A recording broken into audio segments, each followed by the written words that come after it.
What's going on, guys, and welcome back to another episode of the Snapchat. We have a brand new season in May, and we have potentially the most cards we've ever gotten in a brand new season. The Snap Packs are here. We are here, and as always, I'm joined by the one and only Mr. Alex Kocha. How you doing today, buddy? How is your May starting out? And happy recording date here, Star Wars Day. May the 4th be with you.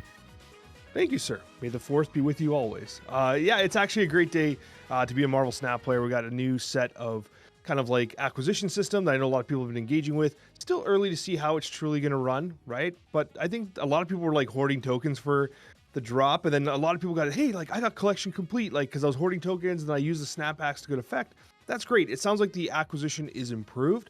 The real question is going to be is whether or not it's enough for those returning players who came back and then they're like, oh, this still isn't good enough for me. You know what I mean? So we need to see where it falls ultimately. I'm glad you're bringing up the Snap Packs first because, yeah, we don't have it on any of our topics, but I think it's a great place to start.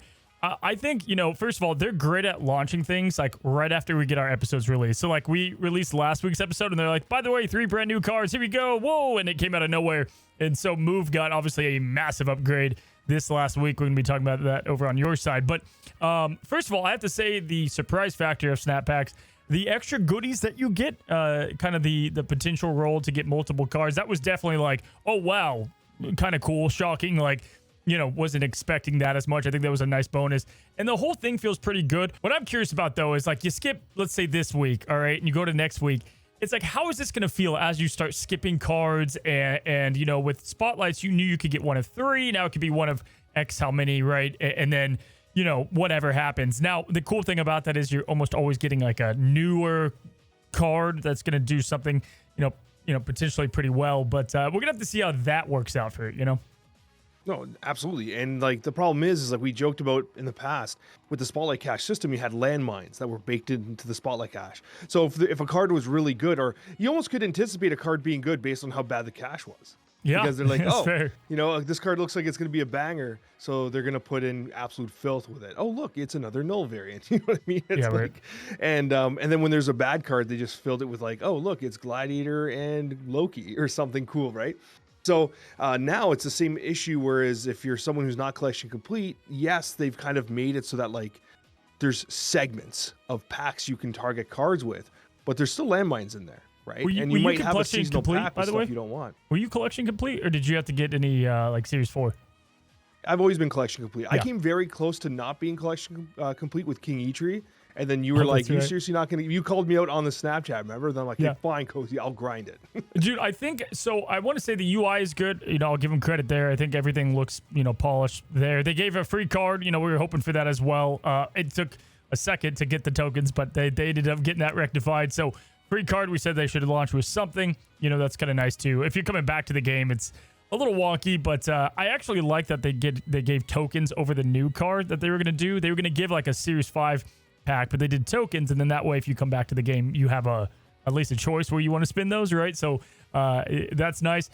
But as you said, time will tell. We have to see how this thing kind of bakes, but it seems on the surface like it's definitely a win. Yeah, it's definitely a win, but now that it's released, you've talked about this in the past. There's only so many man hours that you have to build out content for this game. Now that the Snap Packs are gone, we need to start seeing improvements on some other stuff, right? First of all, game bugs need to be squashed. Okay, we need to get rid of the gold tickets out of the caches. They're garbage. They're useless. Awful. No one wants them. Absolutely awful. Completely brutal. I would say you need to change the fast upgrade system to not eat people's boosters if you're going to keep boosters as part of the overall economy. Like there's we need to do an airing of grievances at some point, but now that this is done, guys, draft mode, other stuff, get it going. Let's go. Yeah, a little QOL. More time, more energy. Let's get it. Little quality of life update would be nice, man. I would give them half the caches I have just to open them all at once. I just take half of them. I don't even want them. Can I just open them all at the same time? Like that's my hope and prayer. At least it opened the Spotlight keys for you and it gave you tokens. But yeah, time will tell. We'll see how that all works out as we move forward in Marvel Snap. And how would you say they did on the marketing push? I didn't see as much as I was hoping to see, but they did some. Yeah, I'm not behind that. I don't think they did enough. I was expecting more. And also, even the 4,000 tokens or whatever they gave, it was okay. Not insignificant. But like, I don't think a player who's lapsed looks at that and is like, oh, I gotta come back. Because remember, you have the impression of 4,000 tokens is almost nothing in the grand scheme of things for them, and they're lapsed for 4 months. Like, what's 4 grand going to do? Like, it's going to do nothing. Well, I got a couple Series 4 cards. It's like, not even. You can't even get multiple Series 4 cards with that, really. The new ones, the seasonal ones. So, like, yeah, I don't know. It just wasn't quite enough. We need to get lapsed players back, and we need to give them a reason to stay. You have the snap pack system. It's definitely an improvement, but I think you got to be a little less stingy sometimes and just get people through the door again. Yeah, I agree. What I'm looking for right now, and I don't know why it's so hard. I'm trying to do it on the side over here. Here it is. I want to see how much they boosted their post here. You could tell typically, like, whenever on Twitter it says the numbers, right? The algorithm numbers. So 72,000 on the snapback. Yeah, so that's not nearly enough. They definitely, like, marketing spin. You can see directly, like right there, how much at least they're putting into X or Twitter. And that's usually a good indication of where it's going for the rest of the stuff, but it doesn't look like they did any, if at all. But yeah, man. Well, let's go and talk about it, man. It's a brand new season. We are excited as ever to talk about all the brand new cards coming to Marvel Snap in May. So we know what we're talking about over here. We're breaking them all down. We got the new X-Men season upon us. Alex, what are we talking about on your side of the Snapchat? Cozy, on my side of the Snapchat, we're going to be discussing all the Series 5 cards that launched last month. We're also going to be discussing the Series 4 cards that launched by surprise last week, and we're going to be doing a full review of those. And then, as always, our Snapchat mailbag.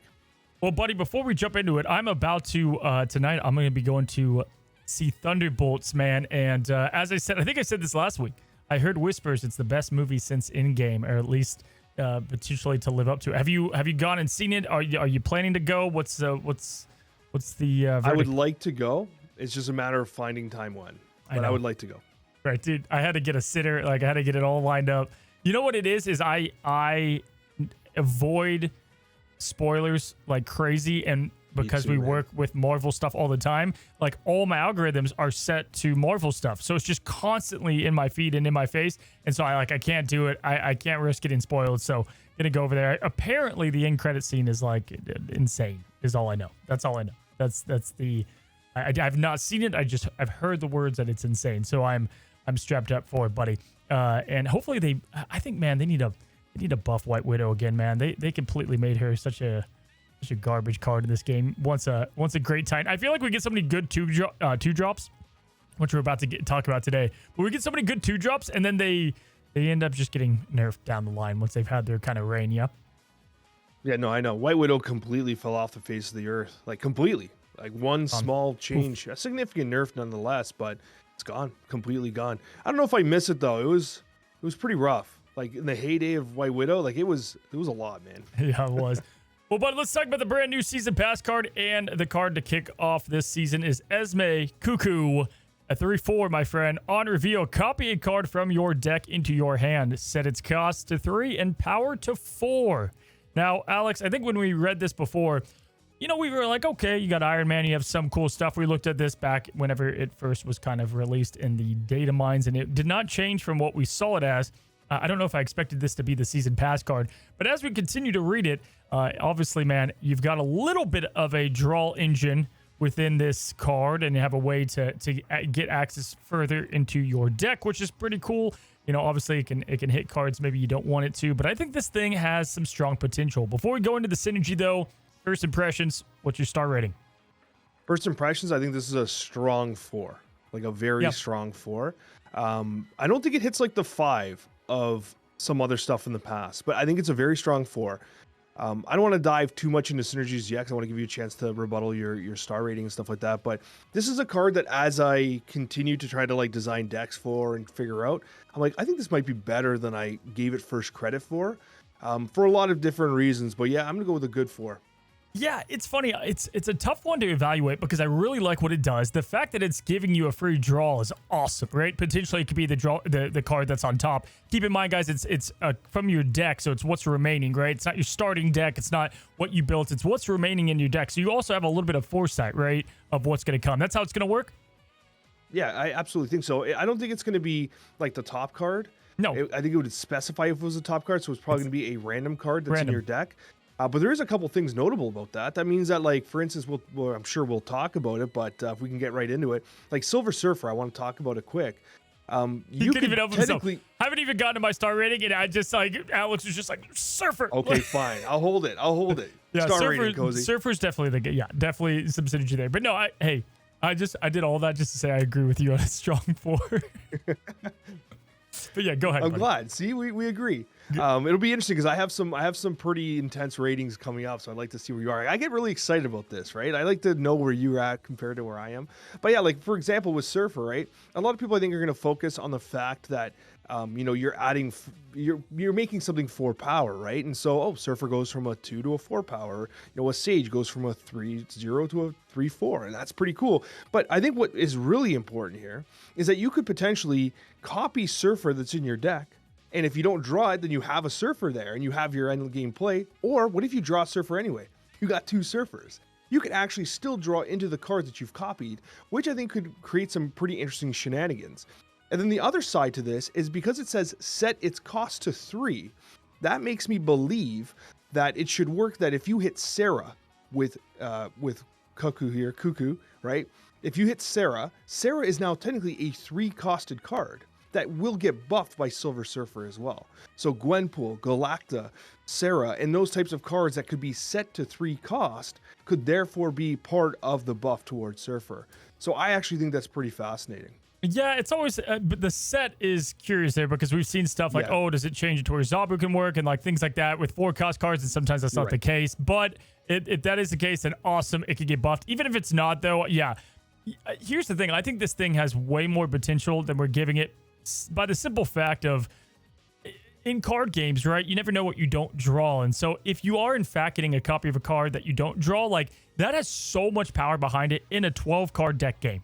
Point blank, we've seen that they're very strict with this effect. It took Adam Warlock 2 years to get buffed with the draw engine. Crystal has continued to be a bad card that they've tried to make, with a little bit of give and take. Anything that has card draw has drawbacks, typically. Bro, come on. There's an obvious answer to this. Go ahead. Crystal's not a season pass card, clown. Yeah, I know, right? Yeah, fair enough. But yeah, listen, I think that aspect alone is going to make combo decks that much better, right? Like, there are so many decks that they can't add too much draw engine. Like, one of the reasons I love Magic is because, like, I just like, going through your deck, drawing, scrying, all that good stuff. You can't do it here because you could just make combo decks that are so good that you just obliterate your opponent because you have that consistency. But this is a step towards that because you are able to get that. Now, another thing to what you just elaborated on, and before I go into Surfers, yeah, I mean, if you are missing certain cards in your hand, you have that much of a better shot to get said card. And then if you get 2 of them, well, great. So you have that benefit, getting 2 cards that you could play. You could get 2 Surfers to play on the same turn on turn 6. But then as another effect, I'm going up to 4.5 because I like this so much. But as another effect, you can, target certain cards with that kind of Mr. Negative boost, right? The Iron Man, so on and so forth, the Sarah to set to 3-4. So it's doing so many different things for you at the exact same time, which makes me like her a lot as a card. It makes me think she can work way more than just in something like Silver Surfer decks and or other, synergy decks of that. So we'll have to see how it plays out. This is definitely one of those how it ends up feeling in play. Yeah, and again, there's a chance that it won't interact the way that I'm expecting or we're expecting with it set its cost to 3. So like if Sarah does not get buffed by Surfer, you're still getting Sarah on turn 4, right? Which is still somewhat beneficial while only giving up 1 power there. But I have like, it says set its cost with a capital C to 3. That would make me think it's going to get buffed by Surfer. But again, sometimes we get surprised. Obviously Brood's a winner here. If Brood gets hit, it's now a 4 power card. That tends to be, pretty damn powerful. I got a question for you. Now, I know that you're a lover, an absolute lover. One of your favorite cards in the game, your avatar, Cozy, the Pixel Coulson. I want to draw some comparisons to Coulson. Do you think this is pure power creep on Coulson? Because Coulson gives you 2 random cards, which can be beneficial, sure. But with Esme, I wish I really like Esme, paid attention to how to say the card's name now. And now that I'm live, how do I say this name properly? Is it Esme? Esme Cuckoo. Esme. I thought it was Esme Cuckoo. Esme, you know what's sad? I even looked it up prior to recording because I didn't want to embarrass myself like this. And now that we're live, it's like I'm drawing blanks. So Esme Cuckoo here. How's it compared to Coulson? Is this straight up power creep? Because now you're getting, with Coulson, you're getting 2 cards, but they're random. With Esme, you're getting a card from your deck, which theoretically should be more valuable. I think it's just different, like, you know, because then it's like, okay, so Victoria Hand is where you like kind of look at that, because if you're playing Coulson for other reasons, like you're not, then I don't really compare the two, because I don't know, I just yes and no. Like this has more upswing at times, but then also, you know, getting random generation could be good too. I think because it only does one, it just serves a different purpose than Coulson. But yeah, if one had to be cut, and for more consistent purposes, you're probably going with Esme. So yeah, it's tough comparison there. I don't see her being played in Victoria Hand, even though there is synergy there. I don't see that being like a targeted, a huge targeted build. I think it has potential. Yeah, because if you think about it, the card that gets copied will be able to get Victoria Hand buffed. But if you also think about the targets in those decks, like a 3/4 Devil Dino is legit, because that allows you to play with Mystique on turn 6, right? And you could even maybe play the Devil Dino you drew onto turn 5. Also, Mystique itself being a 3/4 plus the effect could be potentially huge. So I don't know, man. I could see it potentially being legit there. Like, I don't think it's...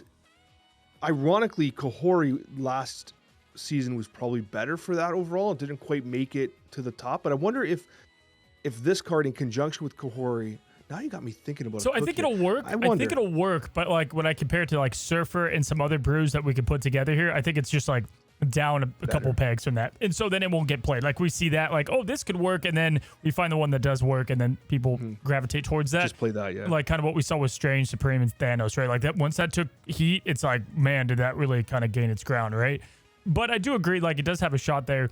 You know what I'm curious in is like, how do you blend a merge of like, because we're gonna get day one a lot of like, oh, let's do Iron Man, let's do Gore, let's do, you know, some cool like on reveal effects, the stuff we've seen before, these cost setters, the white tigers and whatnot. You know, Fastos is going to be compared a lot this season to a couple of cards, and it's like we've tried stuff like this before, but I think with her, what I like about her the most, outside of just the set cost thing, is just the consistency of drawing further into the deck while getting something that you can play the next turn. You know, most definitely. Like that's another great thing. You have an on-curve play, kind of no matter what. Kind of wish there was some Sebastian Shaw synergy. I was like, okay, permanent power, but no, he's a 4 already, so he doesn't gain power, technically, right? But yeah, man, I think Surfer is by far the bet, man. Captain Carter, Silver Surfer, Brood. You're happy with like anything this hits there, and like the consistency of that deck will get that much better. Yeah, no, I do agree. Another shout out deck wise is I don't know if Mr. Negative's cope, but like maybe it's a backup plan to not drawing negative. Although you generally, if they snap, you would retreat anyway without negative on 3 or 4. I just kind of throwing it out there that it would copy like high impact cards, right? Like the Iron Mens and the Gores and stuff like that. And it's probably legit in Tribunal, honestly, because if you think about the way you close out games with Tribunal, you're often accessing cards like Iron Man, Tribunal itself, Onslaught that you're utilizing for their effect. And so potentially she might be a card you could play there to give yourself some additional reach. It would probably take the place of something like an Iron Lad and what those shells used to be. Yeah, I'm glad you mentioned that. I think Tribunal, with a lot of these cards we're going to talk about today, just gets more consistent, gets better, and ends up being, you know, we kind of talked about that at the beginning with Captain Carter. It's like, oh, is that something we want to do there? And then as you continue to look through what this card does, it is going to reach in that deck further. And we've seen Magic played in Tribunal a lot to extend the game, to get deeper into the deck. Sarah there as well to play things cheaper and get Onslaught, all that. So definitely agree. We could see some of that with Esme. I think it's cool though that we have the potential for this card to also just work in places that we have no idea until we continue to further theory craft. Some of these cards come out and we kind of know exactly where they're going to go. It's funny because I think because we don't know that, that's why we both kind of give her 4.5. And we can't give her like the best rating, but I do think the strongest part of that kit outside of the set is going to be just getting a card from your deck that you don't have in your hand on turn 3 and really just help out consistency. I mean, even something like Wiccan.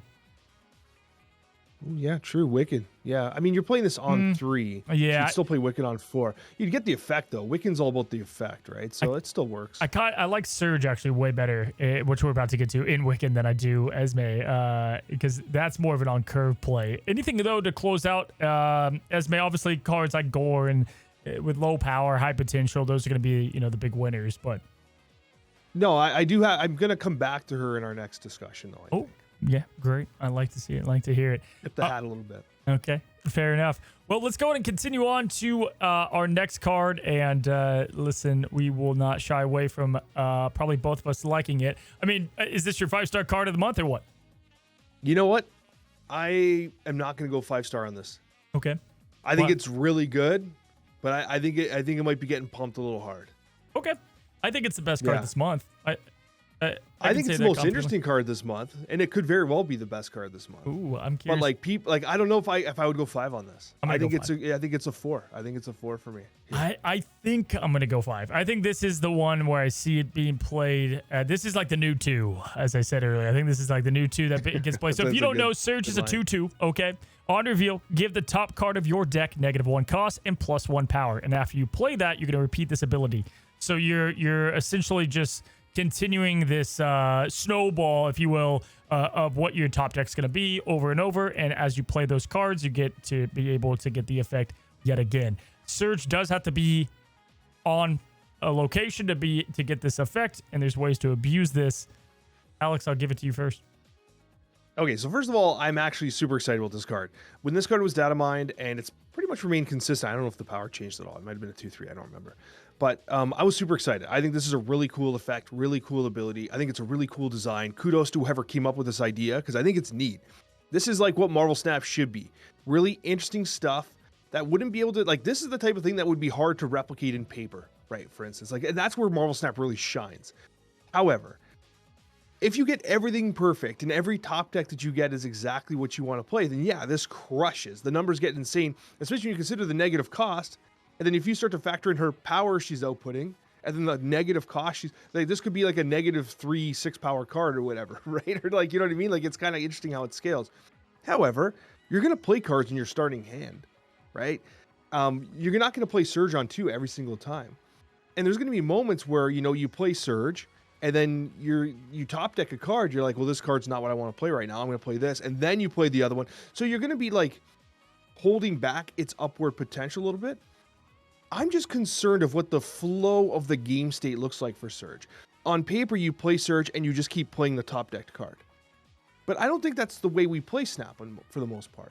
With minor exceptions, which I'll talk about in a sec. But Surge, I'm excited for, but I'm wondering if the actual play pattern might be more difficult to get the value from than it first appears. 100%. And I understand what you're saying. That's not the way we play Snap now because we don't have a card that can do that. I think because Surge does that, that's going to change the way we play it. So, you know, I understand a lot of your points. I think, first of all, if we were to talk about, like, you know, it only takes one archetype to give a card a 5-star rating if it makes that, you know, archetype broken. And in this case, I think it's balance, right? Like, balance and there's another card I'll bring up in a second, but balance for sure. And I don't know. Sometimes, man, you can only play cards once, and they only let effects happen once. So I don't really know. But after you play it, it seems like you can continue to play this. I don't know why this wouldn't work in balance, in my opinion. To me, so we don't have confirmation of this yet. I actually looked at the Discord to see if I could find it, but it doesn't exist. I believe it's more like a hot potato thing with Surge, where you play Surge, and then the card you top deck, you play that. And then that effect gets passed on to the card in the deck. So if you bounce the original card, it shouldn't reproc the effect. I don't believe so. I don't know. But then again, if it does, it's crazy. Yeah, if it does, or just playing Surge again and playing her twice. Like, I don't know. I feel like there's a way to get a chain reaction going kind of nutty with her. And the potential with Toxin and Beast there just makes those decks way more consistent, makes those draw engines even cheaper. And then you can start to stack cost reduction, which makes that whole thing wild. So to me, and then just getting that extra power, it's like all those cards want that anyway, right? And that minus cost. So I think that alone makes her completely broken. Now, Kitty Pryde, to me, there's no way that works. But also the luck of that happening, should it work? Like if Kitty Pryde happens to be the top deck, okay, you get to unlock, you know, a free Surge play every single time. Is that how that's going to work? Or again, is it passed along, I guess, to your point? Hot potato type idea. Yeah. Okay. So we don't know. And I tried to find out because I knew this conversation was going to come up. Yeah. And we don't have the answer. This is like a mechanics question we'll have to answer when the card comes out, or at least closer to the release. But yeah, Kitty Pryde would be insane if you could just keep applying that effect. And because it says give it the -1 cost with no minimum, it'll make these 1-costed cards 0 that are often being used in balance, which I think is a huge benefit, especially when you consider the fact that Toxin just got buffed too. Yeah, right? No, for sure, man. I think this is the card that I thought was cool with Wiccan, because you can go Quicksilver turn 1, and if you have Surge, you have the potential to go crazy here and do some kind of wild stuff with Wiccan. I feel like there's just so many different homes for her, and then also just as a base card, she's going to have that value. I don't need a 2-6 in value every single time. If I have a 2-4 and 2 reductions in cost that allow me to do something like a Sarah on 4, you know what that can do. You know the ability that can do. Living Tribunal, huge boost, but also across the board, I think this thing has some serious firepower potential. It does. It definitely does. And so I was trying to like figure out some decks in advance of Surge as well and in advance of our conversation. I find it potentially tricky in like a ramp style shell. I was trying to figure out like how those would play, and I'm not completely sold on it because like if you think about it, you'd have to play Surge and then top deck a 4-drop to play that with the value, or you just hold, like if you get a 6-drop, you can still play it on 5, but then you're not repeating the effect, right? So I don't think that ramp is necessarily the best option, but it wouldn't surprise me if that is a place where people try to go. What I will say though is that like I think there are going to be some cards that even if you only hit them once and you don't continue the Surge effect, they're just great. Like imagine you hit a Shang-Chi, and now Shang-Chi is a 3-costed card. Like that's exactly what made Zabu insanely broken when he was an ongoing originally, right? Where like cards were just, he was making cards too inexpensive, and you were able to do things like Shang-Chi into something else on turn 6, 2 4-drops to win the game on turn 6. But where I think he's going to be the absolute best, and where I'm going to be going on day one, and this is the deck that I'm going with, and it's going to have Esme Cuckoo in it as well. I think they're going to be excellent together in a Bast, Agent Venom, and Havoc shell. Because if you think about the way those shells are constructed, they're constructed so that you can basically have Kitty Pryde, who's in that deck. So I'll be able to find out if it works or not. You have Kitty Pryde and Havoc. The idea is you play Havoc on turn 4, and all the rest of your cards are costed 3 or less.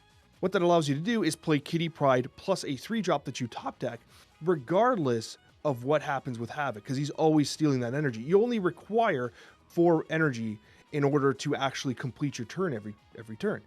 And so Surge could be potentially interesting there because no matter what you top deck, you'll be able to play it because everything is built to be able to play instantly, and you might even be able to sneak out more cards because of Surge's discount. I like that. Yeah, it's got kind of like an old school like Miracle feel to it a bit too. Like I love low costed decks that could just like pop off late, and I think that's where Surge, as you stated earlier, it's not the way we play, but also like I think I feel like the Snap community will be able to cook with this really well. Like to your point, just Shang-Chi getting discount is awesome, but like think about once you start to multiply that to have just about an effect on, most of the cards in the deck, and then you go crazy. One of the best parts about Snap is the low deck size that you can make things happen, the way that you envision them, and Surge I think is going to bring a good amount of consistency.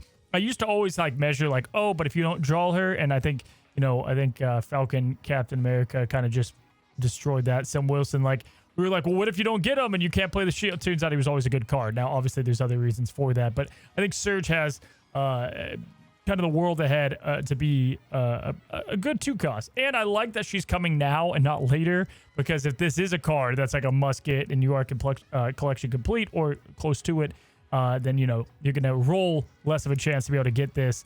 And if we look at the rest of the season, this is probably my favorite out of the bunch. Oh, by far. This is like, if we're star rating based on excitement, this is my 5-star. Like, This is the card I want in my collection 100%. This is what I want to cook with. I'm just being a little hesitant on what I think could be the floor.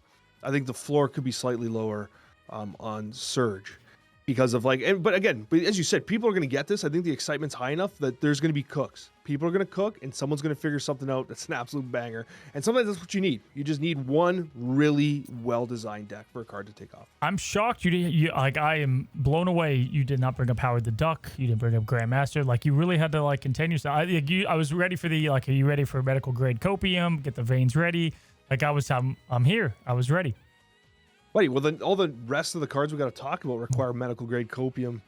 So don't worry, buddy. So I'll get plenty of it as we move along. All right, so Surge, card of the month in both of our opinions, without question. Prodigy. Now, Alex notoriously hated this card's art design as soon as he saw it. And he sees himself a lot in Prodigy here. A 3-cost, 4-power card on reveal. If this is in the back row, also Alex's favorite mechanic, copy the text of the card in front of it. What do you think about Prodigy? You know what? Prodigy looks like a studious individual, but I think this card probably sucks.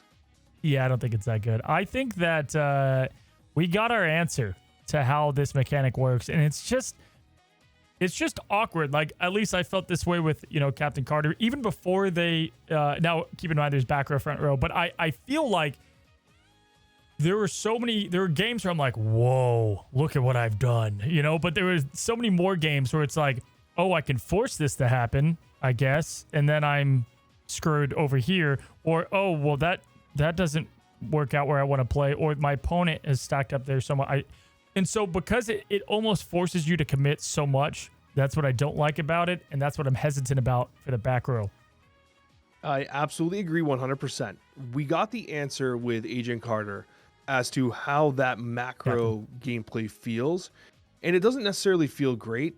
And the thing with Prodigy is that it dives even deeper into that, because with Agent Carter, I think it's a much more straightforward play pattern. You're adding her power to the back line, you're getting her into the front row.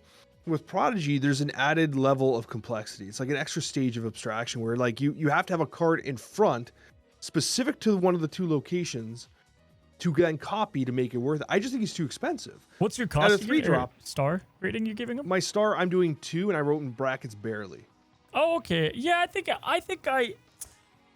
because of how 2. he's going to be with Living Tribunal, it's like it's tough because I feel like that's a really good home for him as well, though. And there's going to be times. So like 2.5 to 3 is where I want to lean. I don't think I can give him a 3. I think I'll give him 2.5. Here's the problem. Here's the problem I see. I think he's stepping on the toes of 2 cards that I think are just better. I think that Moonstone is simply better than this card. I think that Frigga is simply better than this card. And they're easier to play. This does have some advantages, right? But I don't know, man. Like, I see a lot of opportunity for it to do well in ongoing shells. Yeah, you bring up a good point with the ongoing thing. Yeah, so like I was going to say, well, why compare it to Moonstone? But yeah, if you look at Ant-Man and any of the cheap ones, right? It's like, well, yeah, you just do Moonstone at that point. This is going to give you reach to other potentials. So at that point, you would not want to play Moonstone. You want to, mess around with another more fun, crazy option. And there are things that can like go crazy with this guy. You can really do. And that's why Living Tribunal is such a safe build, because you are committing to that one lane, and it's typically a lot easier to get that going. But him being a 3 is a little. There's just things I don't like about how he plays out, and that's what has me worried about him as a card. But there is potential for him to be to pop off. I just think the consistency is what I worry about. And I don't think. The sad thing is too, this is not a season pass card. So if he does suck, he's not gonna get insto buff like Captain Carter did. You mean that Prodigy doesn't have the plot armor of a season pass card? It doesn't, bro. I mean, there are a couple things. I tried to like figure stuff out. Now, there's a couple things worth noting. First of all, when you run things like Captain Carter, Prodigy, and you focus things very vertically, especially ongoing, does make it really susceptible to something like Enchantress, which is becoming increasingly more popular. And Enchantress's ability to wipe out an entire lane and crush a game plan is the reason why Xorn is doing as well as it is, because Enchantress naturally makes those decks. And the weekend missions, you're playing Xorn, you're feasting like hard because everyone's doing the weekend missions for Agent Carter. What I will say is that there is one specific line that I think actually has potential, probably where I'll go day one. As of right now, we're still like weeks out, but you could see Prodigy working in like a Patriot type shell as a backup to getting something like a Moonstone or Mystique. You could even technically Prodigy, like you could play Prodigy instead of something like a Blue Marvel, copy the Patriot in front, and then Ultron, because Ultron is nice in the sense that it'll just backfill. Like you don't have to worry about the other locations. It'll do that. But you can stack like a Patriot, Moonstone, Prodigy, and then Ultron, and maybe that's something. Yeah, it's funny you said that actually, because I had Wasp in here as like the filler to like get the quick fill and then go in there, and it's like, okay, well that works in Patriot, so like you could have something as an insurance too. I just don't know if that deck is gonna have the firepower, right? Like when you add him, it's like you take away other options. That's what has me slightly worried. But yeah, man, it just he seems like his best synergy would be the ones that have the biggest upside though. And like if we're not even just talking ongoing stuff, it's like Esme Cuckoo or Esme, and we're gonna get one of those right. I think it's Esme. Esme. It's ASMR. Yes. ESEME. Yeah, I think is it Esme for like Esmeralda? I can't say the word ASMR for the rest of the podcast. But I feel like even I would rather play her for that exact. But she's a 3/4 too bad, and then you get the effect. I just like even like way more so than him. So to me, this guy's going in the snap packs to mess up your draws. I feel like potentially. He's not quite a landmine, but he's like a grenade. Yeah, he's like, he's the one that you're not like super mad about, but like, and luckily the ones after him aren't good. But like, I don't know, next season, I feel like if you're trying to get the card to the next season and then you get Prodigy, you're not like, oh good, okay, all right, I got Prodigy. You're like, damn, I got Alex Coach Jr. No, I think that Prodigy at the end of the day is probably gonna be a skip for me. I don't see it being a good card, honestly. But skips are that much more interesting, right? Because all that means is, let's say next week, like we are in a fascinating place because this month the cards kind of scale down almost, right? Like almost scale down. Yeah, in excitement, right? So it's funny that usually this would be a massive, like if you're like, Alex Coach, I officially say this as a skip, right? It's like, okay, what if next week's card was a 5? I know. Now it just added to the mix. Now it's just spotlight caches all over again. Now you're just 50-50. Essentially. Yeah. Well, yeah, 50-50 was a 33%. Anyway, yes. So Prodigy, moving on. We'll go to the next card of the month. And again, Prodigy, someone's going to come up with a cool cook for it. We'll wait and see. Probably not. Elixir. Elixir was once a card we were pumped about, thrilled about. And then they massacred. Look how they massacred my boy here. He's a 2-cost, 3-power card. On reveal, one of your cards destroyed last turn gets revived here. And before I ask you for your star rating, would you accept this or want this at a 3-cost blank power, but it has the effect of Ghost Rider that you can revive a card that turn? That sounds better. That sounds like a better card. Even like a 4/6. Cozy's cooking. I don't know. It seems exciting. What's your star rating on him? This card is absolute dog water. I almost used phrasing of language that would have been inappropriate for some viewers' ears. Listen, man, this card sucks. It's a 1-star. I want nothing to do with it. I don't even want it. This card is garbage. The original one, which was an activate, 1-costed card, was potentially a lot more interesting, especially since activate can be put in the stack to be used better defensively than this card is. I have some cope I wrote down. I think this card is complete garbage. I might take this week off when it releases. Honestly, I think this card sucks. It's a 1. Yeah, it is. It's interesting that they were not only so careful with the first design, which seemed broken, but then they came back and they gave it a 2/3. All right, so like directly like, all right, this is where we value this card and think what its impact is. Typically, that's what we could see with the cost and power assignment, right? I feel like even though there's things this card can do, it's that you would never use the card slot on this card. That's my favorite thing about him is he's like a Shang-Chi counter kind of. Like if you get Shang-Chi on a turn and you have him, you can play him the next turn and then you get that card back. Like that's probably my favorite thing you can do. Sir, I have an Uno reversal card on you because I had that same thought too. And then I was like, maybe it's, oh wait, no, it's not. Because when does Shang-Chi usually get played, Cozy? Well, yeah, typically last turn in the game, exactly. But he also can be played before. And this garbage-ass card says it only brings back one of your cards destroyed last turn. So it won't even bring back... So let's say you don't even have initiative and you're like, oh, they're going to punch out my Strange Supreme. It doesn't matter. It's only going to bring back something from turn 5 if you play it on turn 6. Like, bro, this card is garbage. Like, I can't even see that... Like, put it this way. Fire Hair is 100 times better than this card and still does not have any meta penetration. Yeah. Straight up. Like, I don't see why this has the same stat line as Fire Hair. Fire Hair is way better and still is not necessarily meta. It's just awkward because all the cool stuff you can do, yeah, it's just too little too late. And that's why I was like, okay, would you rather have this, bring back something the turn of? It's like, that at least seems remotely more interesting. Like, I feel like it's like I look at Nimrod. I'm trying to look at some of these cards that actually can be destroyed because all the cool stuff like Deadpool doesn't get destroyed technically, so it doesn't work, right? And that's where it's upsetting. I do think there's going to be something you can pull off with Misery and Fire Hair. Like, I don't know. There's something cool you can get going on there, and I think there's something we're missing on that front. But even with how excited we were for Fire Hair, remember she turned out to be like, yeah, stats bad, but a good card kind of thing. Like, if that was the case with that, anytime we mess with Misery, the win rate is typically miserable, and I think Elixir is just going to potentially add to that. A 1 is pretty bad. We don't give a lot of 1s here, man. I know. I even like Thaddeus Thunderbolt Ross better than Elixir. Yeah, And I you think did. I think Thaddeus Thunderbolt Ross is a better card than Elixir, straight up. I actually play Thaddeus Thunderbolt Ross every once in a while. I'd give it Not a. since Scar got nerfed, but I think I'd agree. I think I'd give it a 1. I just don't know the world outside of Misery. Like, I'm just trying That's to think. it, I'm like buddy. Venom, and I don't know. I don't know. It's we're just in tough. dangerous territory together now. Giving 1s is risky, man.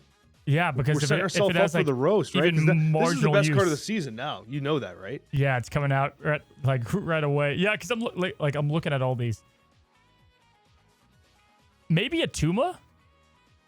Buddy, Atuma, no, come on. No, I'm saying like I mean, it's destroy- funny. I actually have written down literally Atuma is cope ? Force to destroy in a revival. Not even sure what though is what my note says. Not even sure what gets destroyed. Yeah, it's just a bit awkward. Can you? And there's just no way to like abuse the card. You know what I mean? Like there's no way to do something crazy. I mean, maybe, but very often you got a Gambit counter. Look at that. Yeah, it's a bit of a bummer. That's to say the least, and it doesn't scream that much excitement outside of, I guess. I mean, I don't know, locations, you know, just death domain something and then bring it back. We're reaching the well. It's not going to be a good one. Even with Death Domain, it revives the card in Elixir's location, so you can't even reach into the Death Domain. Yeah, it's. Oh, no, actually, you could play him into the Death Domain, and then he should revive, then explode. Never mind, I take it back. There is that card Kid Omega coming out, though, that will make this thing better, yeah? I think so. I'm not sure if that was supposed to be one of the Series 4 drops, because I think the way it worked is the Series 4 cards we're talking on my side, I think those were technically the ones that were supposed to be released for this month, but they released them early to just coincide with the snap packs. Destroy the next card you play this turn to gain its power. I think that, and it's only a 2 cost, so I think that's definitely something you can get cooking a bit better. Yeah. A bit better and with Activate this. would make that very, very straightforward to add. So then to what would he be at that point? We always want to look ahead. We don't want to look back because, yeah, he's better then, possibly, but then that's also you're banking on the fact that Kid Omega doesn't get changed and nerfed. This card was good. It was a 1-costed activate that it was actually godly. sounded good. Yeah, and it now was godly. now got destroyed. They must have figured out, honestly, a broken combination with it and decided to take it out to pasture. Yeah, it's typically what we see. Yeah, so we're not fans of Elixir, Prodigy, not so much. So we have a strong start with Cuckoo, then Surge is the rockin' start there, and it's all on week 1. And then we end the season with Xorn. Xorn, my friend. 2 cost, 3 power. After any 3 or 4 cost card is played here, move it to another location. Alex, any. Pretty interesting. Works for yourself and against the opponents. Where do you see Xorn? What's the star rating? I'm having a hard time with this one. And I think that this is a star rating I'll want to come back to as we get closer to the day. I'm leaning 2. And I'm not excited about it. I almost want to go 3 because I think that it could potentially be better than that. I think originally I was thinking 3, but I think that Topaz is strictly better in move. Because the fact that Topaz is putting a card into the center location, which lets you do stuff with Ghost Spider and stuff like that. Whereas Xorn, it's going to be a little more random. I think it's easy to play around. I don't know, man. I'm not sold on the card. I think it can work with Topaz. I don't know. I feel like at 2, I like it a lot at 2 costs because we don't get a lot of 2s. Typically we get cards that step on each other at the 3 cost slot. So that being able to play this for only 2 and then kind of roll into some of the strong synergies that we know exist, especially now with all the new move cards, we just have such a better chain reaction, like crazy. And then you can play the Hydra Stomper out on 3 and you don't have to waste that on. To me, I like the way this curves out a ton. But it almost seems not needed, right? I feel like we got to see this week. How much move did you play this week? I played a lot of move, actually. A lot of move testing the new cards because I did a review video for them separately because they took us by surprise. Played a lot more move than usual. Played a lot of move poorly, honestly. But it was the most significant leap we saw in move ever, really. For sure. It was a big inflection of power. And that's going to happen when you have a bunch of new cards all come at once, which we'd even know of. So, I feel like Xorn is, not a little too late. And I think there's going to be some cool synergy you can get off with him. But it does... You know what I like, though, about him? There was... is Red Wing. I think Red Wing's interesting. But again, because it's 3... I never thought of that, actually. So, it's curve play. And so, I like that curve play a lot better. So, you have Red Wing. The first time you move it, add a card from your hand to the old location. So, it's you then know exactly where that card's going to go. It's going to go with Xorn. And then it's just cool to me. And Xorn is played. So that card that is going to be there's added so it can stay there. And so Xorn to me is cool because he plays defensive against cards that your opponent's going to try to play, but then you can like build decks around it. So I think Red Wing for me and a couple other synergies and move give him a 3-star for me. But yeah, that was probably the coolest cook I thought of. I like the Red Wing call. Honestly, that wasn't on my radar. I like that call a lot because I was thinking along the lines of like, well, what's a Scream deck need, right? With you do a Kingpin turn 1, and then you do, if you have initiative, you Xorn. But like he's going to need initiative, and also like you guess the location because they can just not play there. Also, the idea that it's going to be any 3 or 4 cost is strange. It'd been interesting if he was like kind of repelling more costs than just 3 or 4, right?